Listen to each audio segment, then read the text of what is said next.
Pois é, o período de chuva na Grande Salvador está batendo aí na nossa porta. Agora mesmo em março o tempo já tem se mostrado instável. Isso ocorreu com mais intensidade na semana passada. Essa semana também, já em alguns dias, o céu resolveu ficar mais nublado, mais chuvoso. A partir de abril é o período em que a chuva deve se intensificar ainda mais, período que deve também se estender até junho. E Salvador está preparada para mais um período chuvoso que se aproxima? Quem conversa conosco sobre o assunto é o diretor-geral da Defesa Civil de Salvador, Sóstenes Macedo, nosso convidado aqui no Isso é Bahia. Seja bem-vindo, Sóstenes, um bom dia para você. Bom dia, Jefferson. Satisfação muito grande estar aqui com você nessa bancada na manhã dessa sexta-feira. Até então, manhã de sol, depois de uma semana com muita chuva, tempo instável. Até o período dela mesmo, que a gente sempre brinca na Codesal, chegou o período da chuva e a cidade vem se preparando para isso. Semana passada foi de sexta para sábado, né? Sexta para sábado, como nossas equipes do Centro de Monitoramento e Alerta da Defesa Civil, o CEMADEC, composto por meteorologistas, engenheiros ambientais e demais técnicos, já apontavam desde o início da semana, seria o dia da chegada aí desse sistema que atuaria na nossa capital.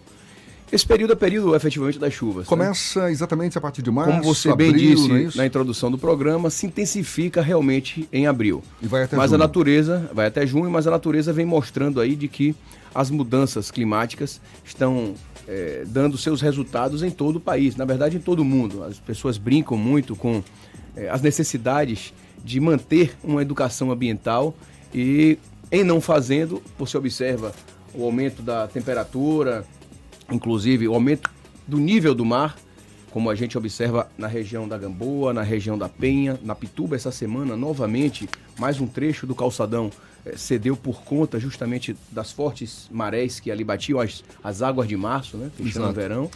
E assim, tivemos uma pancada muito violenta de cerca de 160 a 170 milímetros em apenas 12 horas, o que equivale aí, Jefferson, a mais do que está previsto para todo o mês de março, na média histórica. Essa média histórica ela é computada, ela é construída em cima de os estudos feitos nos últimos 30 anos.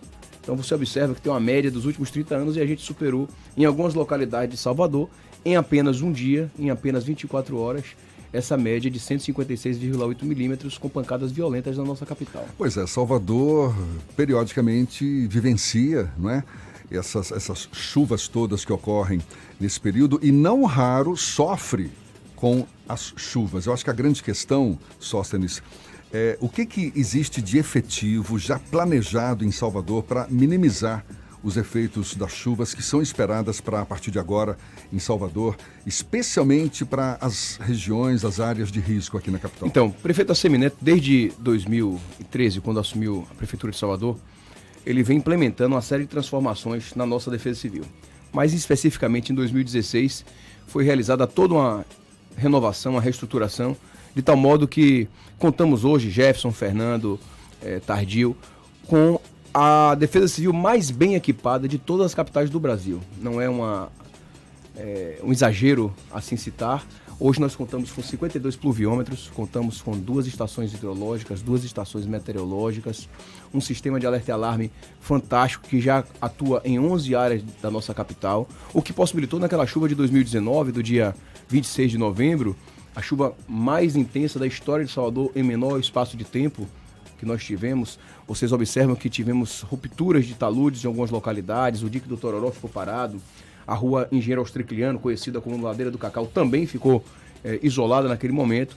E por conta de todas essas ações, somadas às tratativas quais realizamos com as comunidades, que sem sombra de dúvidas é a solução, não tem outro caminho que não a atuação do poder público com as comunidades, foi o que possibilitou a garantia das vidas salvas. Então, muito desses trabalhos estão sendo desenvolvidos desde então. Executamos um trabalho belíssimo na nossa capital. Essa semana ainda a nossa equipe de prevenção desenvolveu e formou mais uma turma. São os núcleos comunitários de proteção e defesa civil, onde nós capacitamos milhares de pessoas. Hoje já passam da casa de mais de 2 mil voluntários que se qualificam, que passam por modos institucionais, percepção de risco, para que justamente saibam, primeiro, como se comportar durante todo o ano, assim, para não gerar mais problemas no período das chuvas. Nós sabemos que ninguém mora nessas áreas de risco porque quer.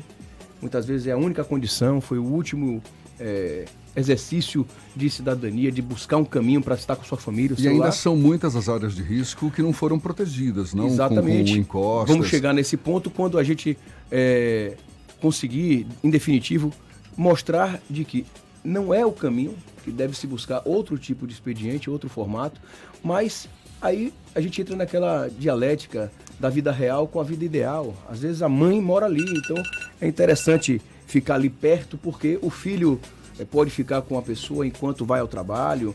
Enfim, essa é a vida real, não é a vida que nós gostaríamos para todas elas, mas muito vem sendo avançado. Então o prefeito Assemineto, o vice-prefeito Bruno Reis, de lá para cá, ele avançou muito na execução das contenções de encostas. E aí você pergunta acerca de que todas essas áreas ainda não foram protegidas, ainda não foram cobertas, não. O último IBGE de 2018 apontou que nós tínhamos aí 1.045 áreas de risco. O PDE, o Plano Diretor de Encosta de 2004, demonstrava que tínhamos 430 áreas de risco, 1.045 pontos de risco. Nós entendemos hoje na Defesa Civil que passa realmente desses 1.000 pontos de riscos, concepções de estudos que são realizados por esses organismos, e que destes, mais de 100 ou cerca de 100 já foram executadas contenções de encostas pela Prefeitura de Salvador, liderada aí pela Secretaria de Infraestrutura, essa infra, que é pilotada pelo vice-prefeito, o secretário de Obras, Bruno Reis. Por nossa vez, na Codesal, já aplicamos hoje em curso, Fernando, são 195 geomantas, que não é uma contenção, é uma proteção, mas é um instituto novo, revolucionário, que veio para ficar, visto que, além da questão orçamentária, além do baixo valor, é uma intervenção mais barata, né? Mais barata em relação à contenção, nós também temos uma velocidade maior de aplicação. Então, de 2016 para cá, quando o prefeito Assemineto encaminhou os nossos técnicos para vistoriar outras regiões do país, e aí buscou essa novidade em Recife, buscou essa novidade em cidades capixabas, e identificou de que tinha um resultado positivo, trouxe para Salvador, isso foi testado, foi comprovado de que dava certo. Mais barato e de menor durabilidade, não? Perceba, aí é uma perspectiva de concepção. Você observa de que a contenção da encosta, ela, como é dita popularmente, ela é definitiva, muito embora precise de manutenção. Assim como a geomanta. A geomanta ela tem como garantia mínima, porque a garantia desse tipo de intervenção é de 5 anos, mas ela pode durar 10, 15 anos se bem mantidas. Eu assumi a Codesal em 2017 e quando assumi tinham 72 geomantas instaladas. Me recordo que eu fui em todas elas vistoriar, ou seja, já tinha aí 1 ano e pouco de instalação. Hoje, 2020, já com 3, 4 anos em alguns desses casos, eu faço vistorias anualmente para saber qual a condição desses equipamentos. Aquelas que, porventura, alguém passou por cima, pisou, criou algum tipo de fissura, nós encaminhamos para a empresa para que ela faça não recuperação, mas a manutenção, porque ainda não tem estágio de recuperação. E com isso a gente garante de que nesses períodos de chuvas essas famílias, essas pessoas possam dormir em paz. O prefeito Assemineto inaugurou, tem um mês, aqui na Avenida Argos, ali próximo ao Pau Miúdo, no dia que teve a grande chuva antes do Carnaval. Me lembro que nós sabíamos que ia chover, informei a ele. E estava previsto para chover naquela manhã, então cerca de 10 da manhã, e a nossa inauguração foi às 9. E na conversa que ele teve com os moradores, é algo que realmente nos toca, porque um dos moradores que ficava ao fundo de uma sorveteria, de uma fábrica de picolés, ele dizia: a última chuva que teve aqui, prefeito, escorregou terra de tal modo que encheu 3 caçambas. Você observa que 3 caçambas em cima de uma casa, com moradores ali dentro, pode ser a perda de uma vida, e com isso é mais um instituto, é mais uma vertente, mais uma forma de atuar da nossa Defesa Civil para proteger vidas. Fernando. Ainda assim, por mais que tenham avanços, a cidade de Salvador ainda não conta com um plano municipal de encostas. Eu queria saber em que pé anda o desenvolvimento desse plano e colocar no papel a execução disso. Eu vou pedir mas para é porque a resposta segurar. vai ficar para depois do intervalo. Tá certo. Você gosta de provocar, né, Fernando? É o meu papel. O diretor-geral da Defesa Civil de Salvador, Sóstenes Macedo, conversando conosco aqui no Issa Bahia. A gente volta já com esse papo, 7:27 agora na Tarde FM. Obrigado, Thaís. Obrigado. A gente está aqui com o diretor-geral da Codesal, a Defesa Civil de Salvador, Sóstenes Macedo, conversando sobre como Salvador se prepara para mais um período chuvoso que se aproxima. Ficou uma provocação, uma pergunta no ar, Fernando. Eu perguntei sobre o plano de encostas do município de Salvador, que nos bastidores ele disse que a última atualização foi em 2004, mas me parece que não é tão necessário, é isso mesmo? Perceba, primeiro fazer aqui uma ressalva, minha mãe mandou agora um abraço aqui, pela mensagem do WhatsApp para Jefferson aqui no programa, então eu faço questão de registrar publicamente. É uma parceira minha que me norteou boa parte, se não por que dizer toda a parte da minha vida aí.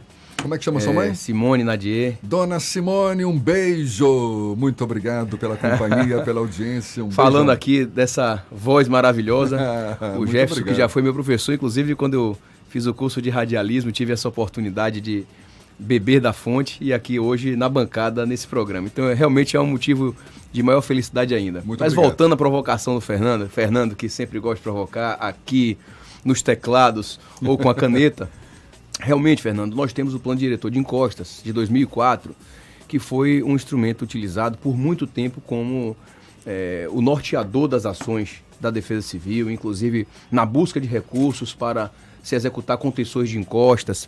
Ocorre de que a nossa vida e a cidade é muito dinâmica.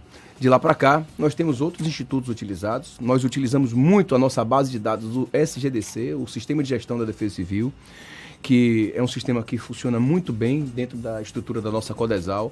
Nós, com ele, conseguimos enxergar dia a dia o que é que acontece na cidade através das solicitações feitas pela população pelo número 99. Então, conseguimos observar as coincidências, as repetições, os pedidos reiterados ano a ano, em cada ponto, se é alagamento, se é contenção de encosta. Agora, por exemplo, no intervalo, Tardio questionava aqui, perguntava se tinha conhecimento de uma árvore que tinha caído na Luiz Eduardo. Imediatamente já mostrei ele a foto da árvore caída e das equipes da Secretaria Municipal de Manutenção, a SEMAN, já executando lá o serviço de erradicação e retirada desse vegetal. Secretaria essa liderada pelo querido amigo Virgílio Daltro e que tem como diretores parceiros o Ian Mariani, que trata dessa parte das árvores, e o Luciano Santos, que estava comigo ontem conversando e debatendo sobre a Operação Chuva.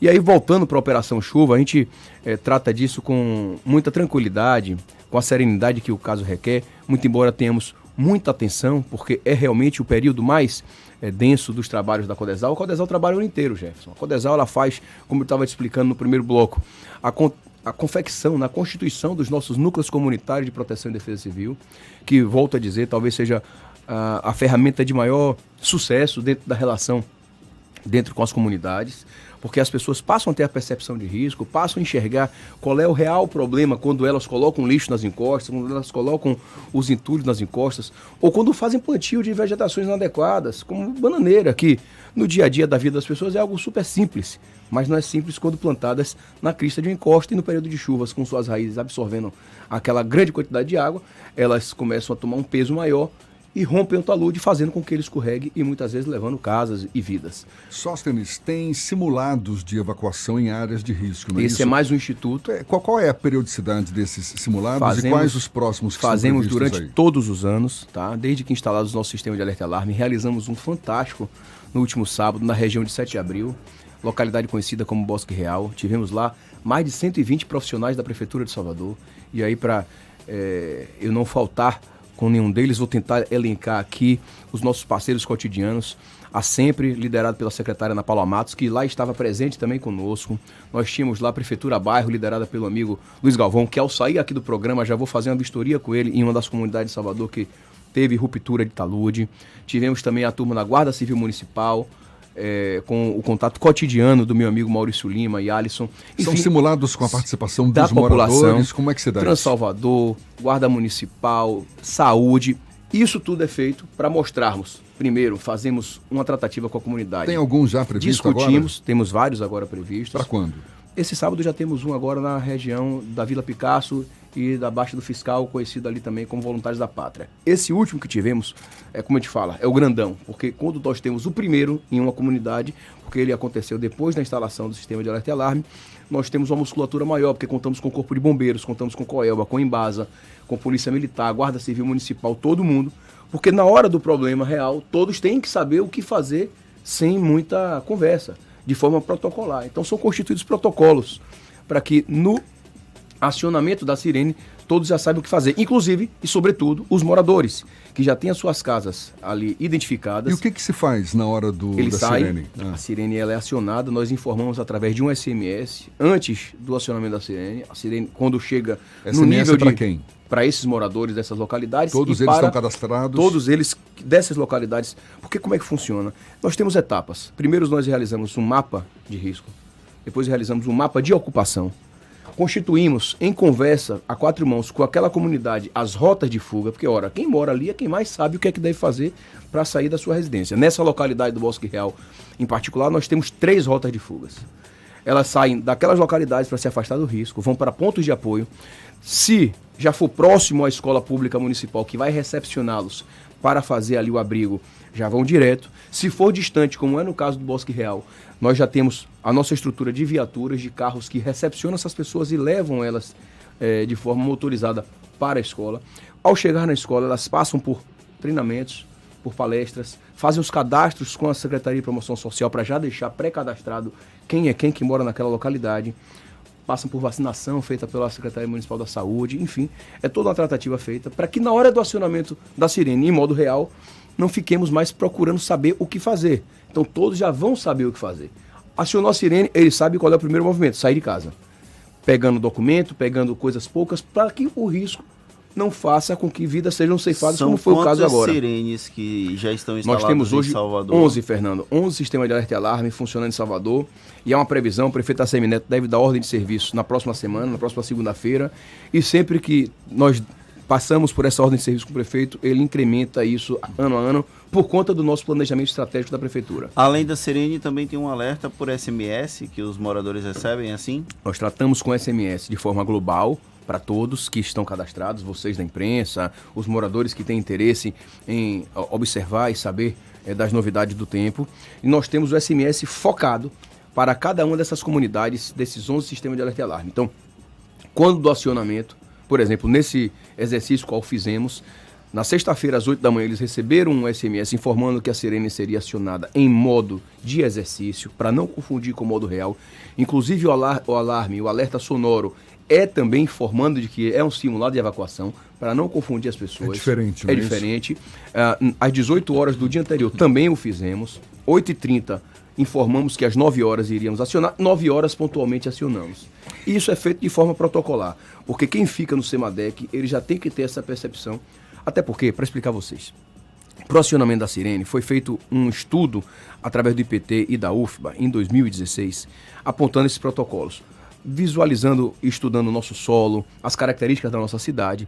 Então, quando se chega a um acumulado de 150 milímetros em até 3 dias, com a perspectiva de chuvas moderadas ou fortes por mais 24 horas, é momento de acionar a sirene. Só, Senis, para a gente encerrar. E os Encerrar? pontos... Já? Ah, meu amigo, tá, tudo bem, a gente vai fazer um programa só com você ainda, tenha certeza. Mas só para a gente concluir, esses pontos de alagamento, não é? Vira e mexe, chove, a cidade vira um caos, na Cidade Baixa é muito frequente. Agora, na semana passada foi o que aconteceu. Sim. Como é que resolve isso? Porque não tem como escoar essa água, não se pensa nisso também? Vamos acabar com esses alagamentos? Já foi feito muito isso em alguns pontos da cidade, né? Então você observa que ninguém vai sentar numa bancada dessa para dizer que... Bueiros entupidos com lixo. Ninguém vai sentar aqui e dizer que todos os problemas foram resolvidos. Tem muito o que fazer, muito foi feito.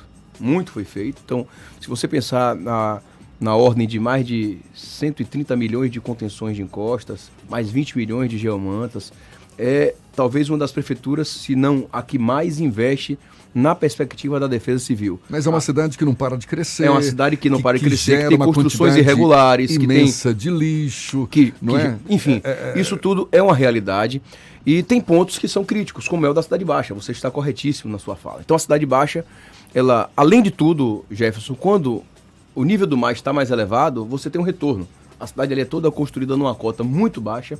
Observe que no passado você tinha uma cidade baixa com casas ou de praia ou com terrenos, com jardins que absorviam as águas, que hoje você não observa mais isso. Ela já foi quase toda ela impermeabilizada, junto com uma rede de drenagem subdimensionada que já não comporta mais. Por exemplo, tem uma rua ali, a Urbano Duarte, que historicamente alagavam 2 metros na rua. Era surreal. Então foi feita a macrodrenagem daquela rua e foi resolvido.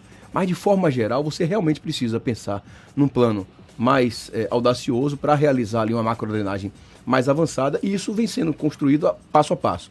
Ocorre de que o alagamento ele é crônico, é problemático, é perigoso, mas o escorregamento de terra tira vidas.